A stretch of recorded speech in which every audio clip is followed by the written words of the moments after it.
জম্পুইজলা ব্লকের প্রমোদনগর ভিলেজের ১ নম্বর ওয়ার্ডের মুসলিম পাড়ার বাসিন্দা তাসলিমা আক্তার দরিদ্র পরিবারের এই মেধাবী ও দিব্যাঙ্গ ছাত্রী বর্তমানে উচ্চশিক্ষার স্বপ্ন নিয়ে অনিশ্চয়তার মুখে দাঁড়িয়ে রয়েছে।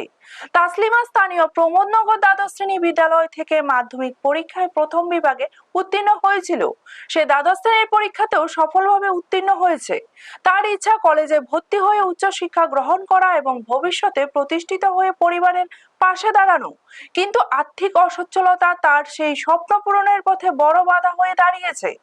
তাসলিমার বাবা সৈয়দ আলী ও মা মমতা বেগমের পক্ষে মেয়ের কলেজে পড়াশোনার খরচ বহন করা সম্ভব হচ্ছে না। প্রমোদনগর থেকে প্রতিদিন বিশালগড় বা উদয়পুর কলেজে যাতায়াত করা তার পক্ষে কঠিন। ফলে কলেজে পড়তে গেলে তাকে ভাড়া বাড়িতে থেকে পড়াশোনা করতে হবে। এছাড়া বই, খাতা ও অন্যান্য শিক্ষা সামগ্রীর খরচও রয়েছে। বর্তমানে তাসলিমা মাসিক ২০০০ টাকা ভাতা পেলেও সেই অর্থে পড়াশোনার ব্যয় মেটানো সম্ভব নয়।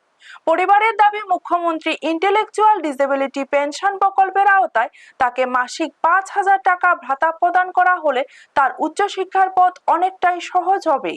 তাসলিমা রাজ্য সরকার ও মুখ্যমন্ত্রীর কাছে সহায়তার আবেদন জানিয়েছে। পাশাপাশি সমাজের হৃদয়বান মানুষদের কাছেও সহযোগিতার আহ্বান জানিয়েছে তার পরিবার। সকলের সামান্য সহযোগিতা ও সদিচ্ছা থাকলে এক মেধাবী দিব্যাঙ্গ ছাত্রীর উচ্চশিক্ষার স্বপ্ন পূরণ হতে পারে এবং ভবিষ্যতে সে সমাজের একজন প্রতিষ্ঠিত নাগরিক হিসাবে নিজের পরিবার ও সমাজের পাশে দাঁড়াতে পারবে। ব্যুরো রিপোর্ট, নিউজ তৎকাল 24।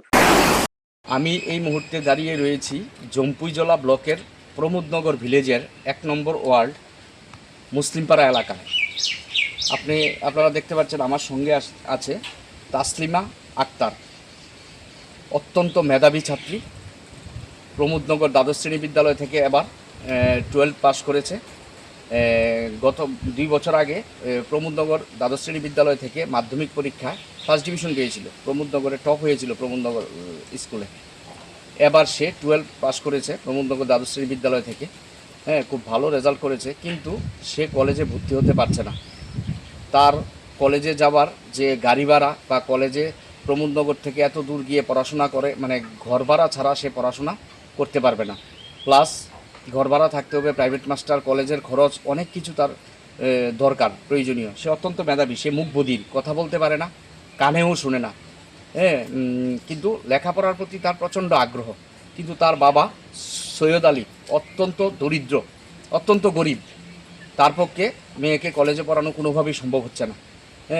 যার ফলে তিনি সিদ্ধান্ত নিয়েছেন মেয়েকে কলেজে পড়াবেন না। অথচ মেয়েটা পড়তে চায়, সে কানে শুনে না, কথা বলতে পারে না। এরপরও সে ভালো রেজাল্ট করেছে, সে পড়তে চায়, সে লেখাপড়া করে জীবনে প্রতিষ্ঠিত হতে চায়।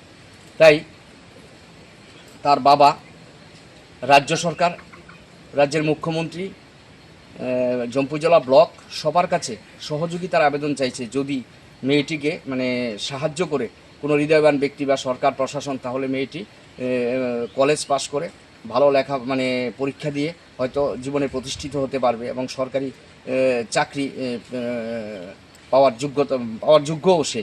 কিন্তু এখন ভয়াবহ অবস্থার মধ্যে রয়েছে মেয়েটির একটি হাতও বেঁকা, তারপরও সে পড়াশোনা করেছে। আবার মেয়েটির আরেকটা সমস্যা রয়েছে, মেয়েটির কিছুদিন পর হিমোগ্লোবিন কমে যায়, রক্ত কমে যায় শরীরে।